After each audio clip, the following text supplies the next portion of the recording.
एक दंपति दीपावली की खरीदारी करने को हड़बड़ी में था। पति ने पत्नी से कहा, जल्दी करो, मेरे पास टाइम नहीं है, कहकर कमरे से बाहर निकल गया। तभी बाहर लॉन में बैठी माँ पर उसकी नजर पड़ी। कुछ सोचते हुए वापस कमरे में आया और अपनी पत्नी से बोला, शीला, तुमने माँ से भी पूछा कि उनको दिवाली पर क्या चाहिए? शीला बोली, नहीं पूछा। अब उनको इस उम्र में क्या चाहिए होगा यार, 2 वक्त की रोटी और 2 जोड़ी कपड़े, इसमें पूछने वाली क्या बात है?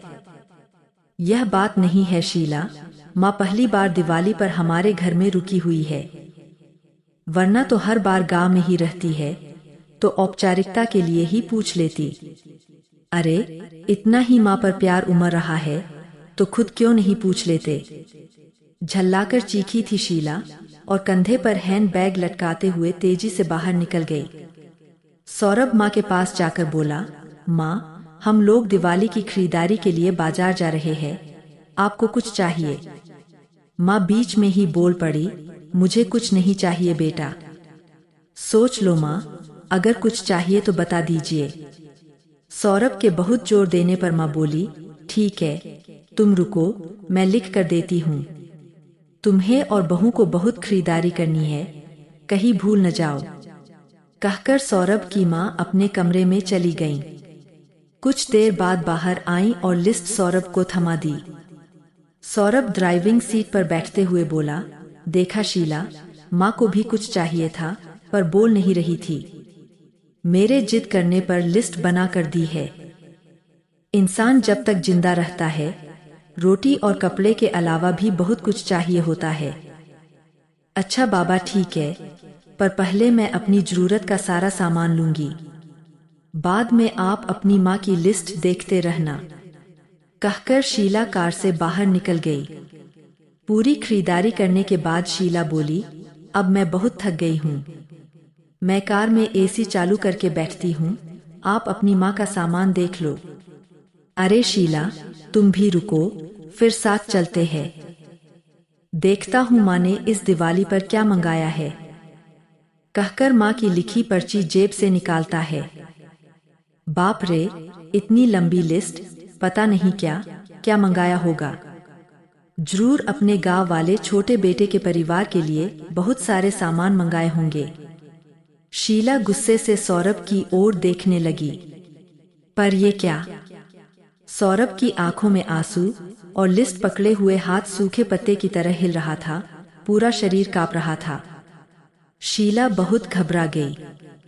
क्या हुआ ऐसा, क्या मांग लिया है तुम्हारी माँ ने? कहकर सौरभ के हाथ से पर्ची झपट ली। हैरान थी शीला भी। इतनी बड़ी पर्ची में बस चंद शब्द ही लिखे थे। पर्ची में लिखा था, बेटा सौरभ, मुझे दिवाली पर तो क्या, किसी भी अवसर पर कुछ नहीं चाहिए।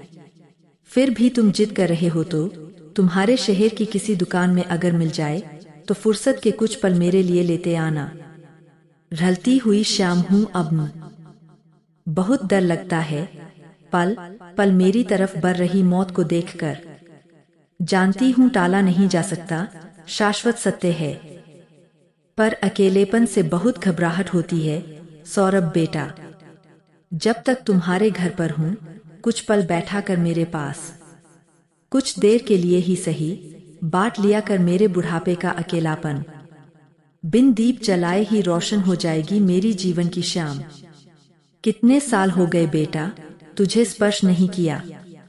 एक बार फिर से आ, मेरी गोद में सर रख और मैं ममता भरी हथेली से सहलाऊं तेरे सर को।